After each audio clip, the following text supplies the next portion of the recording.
नमस्कार, आप देख रहे हैं हालचाल न्यूज नासा में इंटरव्यू देते हुए संजय सिंह ने जो खुलासे किए उससे यह पता चलता है कि भारतीय जनता पार्टी की सरकार मात्र 6 महीने में गिर जाएगी। वहीं संजय सिंह ने हिम्मत दिखाते हुए भारतीय जनता पार्टी की पोल पूरी तरह से खोल दी। संजय सिंह ने भारतीय जनता पार्टी को चेतावनी देते हुए खुले तौर पर यह कह दिया है, एनडीए की यह सरकार 6 महीने से लेकर 1 साल के अंदर गिर जाएगी। बीजेपी ने सरकार के घटक दलों को झुंझुरा मंत्रालय दे दिया है। इससे पहले एनडीए की सरकार एक बार 13 दिन तक चली थी, एक बार 13 महीने चली थी। मुझे लगता है कि इस बार भी एनडीए की यह सरकार मात्र 6 महीने से लेकर 1 साल के अंदर ही गिर जाएगी। यह सरकार ज्यादा नहीं चल पाएगी। नरेंद्र मोदी में अहंकार और घमंड भरा हुआ है। नरेंद्र मोदी ने अपने 10 साल के शासन में जनता का ख्याल नहीं रखा, जनता के लिए काम नहीं किया। अपनी मातृ संस्था आरएसएस के साथ भी अच्छे रिश्ते नहीं बना पाए।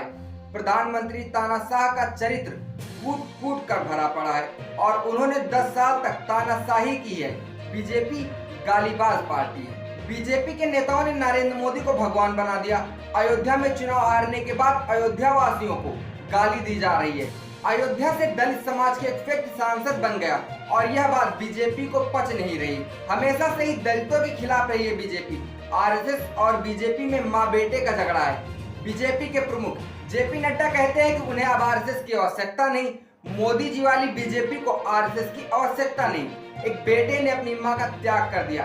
इसी कष्ट की वजह से मोहन भागवत ने मणिपुर पर बयान दिया है। अगर स्पीकर टीडीपी का ना हुआ तो बीजेपी फिर से तोड़मोड़ की राजनीति शुरू कर देगी। देश की जनता ने 4 मुद्दों संविधान, आरक्षण, बेरोजगारी और महंगाई पर चुनाव लड़ा है। बीजेपी के सांसदों ने खुद बोलना शुरू किया कि संविधान खत्म करेंगे।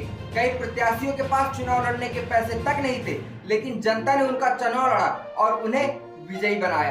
बीजेपी और मोदी कितनी जल्दी बदलते हैं। बीजेपी कार्यकर्ताओं ने जय श्री राम का नारा लगाया तो मोदी ने जय जगन्नाथ का नारा लगा दिया। मोदी ने जय श्री राम का नारा इसलिए नहीं लगाया क्योंकि वो अयोध्या हार गए। सड़क से लेकर सदन तक मोदी जी की भाषा अमर्यादित सड़क छाप रही है। उनकी भाषा बदलने वाली नहीं है। तो संजय सिंह के इस बयान और इस दावे पर आपका क्या कहना है? कमेंट बॉक्स में कमेंट करके जरूर बताइए कि भारतीय जनता पार्टी की ये एनडीए वाली सरकार इस बार पूरे 5 साल चलेगी या नहीं। देखते रहिए हालचाल। जय हिंद।